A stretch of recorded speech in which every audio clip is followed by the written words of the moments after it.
You know, if a certain kind of explosive device ever found its way into the molten metal holding areas of this plant, the result could well be similar to a volcanic eruption.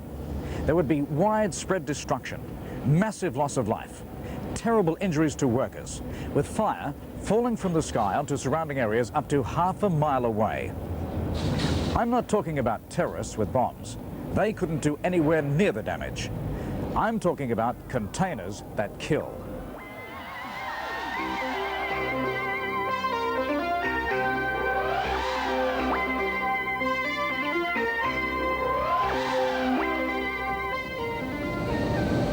All bottles, cans and cigarette lighters like these look innocent enough, but each one of them is in reality a potential bomb capable of causing widespread death and destruction at the Alcan plant.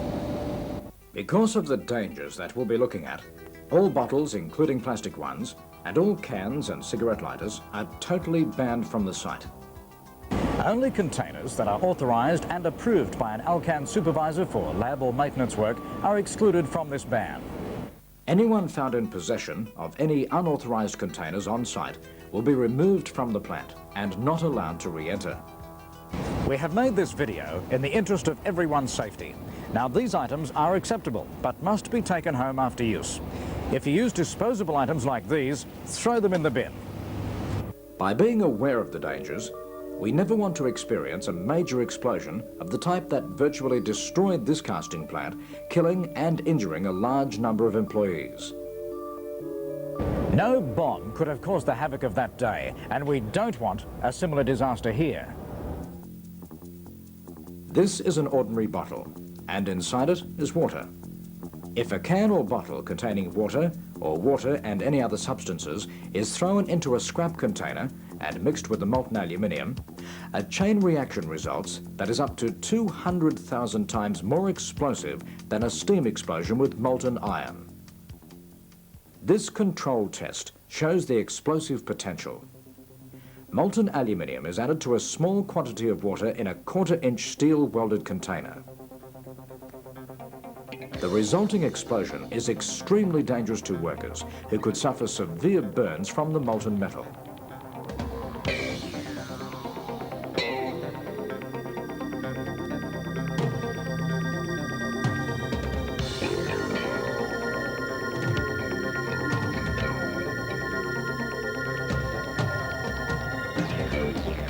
In the second test, the distance between the container and the water is reduced. The steel container is blown apart, and the force of the blast would be enough to kill or severely injure workers and destroy a plant.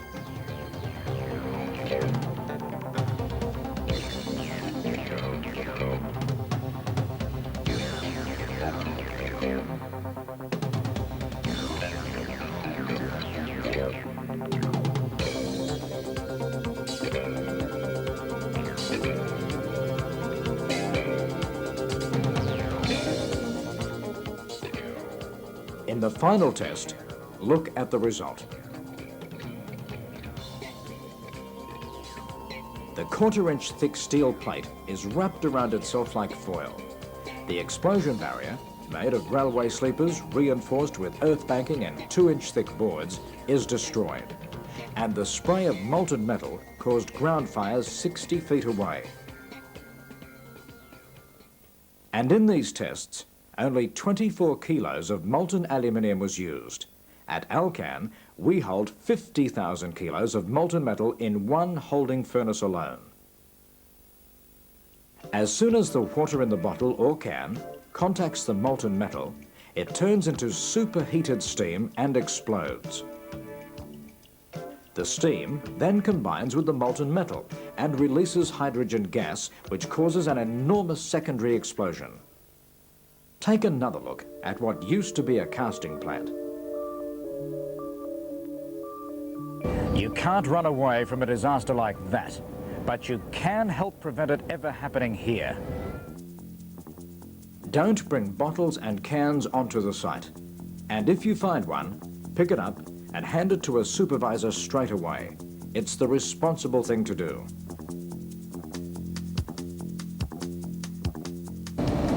You might wonder why the safety rules are so strict regarding all cigarette lighters. Cigarette lighters are totally banned from the site because one butane lighter has the same explosive capacity as 3 sticks of dynamite.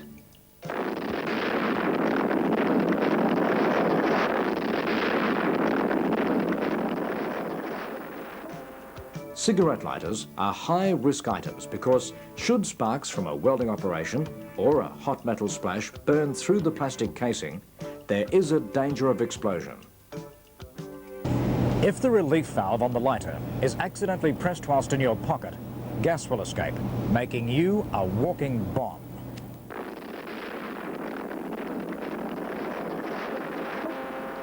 So don't take the risk. Leave your lighter at home and use matches instead. These people are your workmates. Their safety depends on you. Don't endanger their lives or your own. Bottles, cans, and cigarette lighters are all containers that kill. So play your part in plant safety by keeping them off the Alcan site. Remember, safety is a shared responsibility.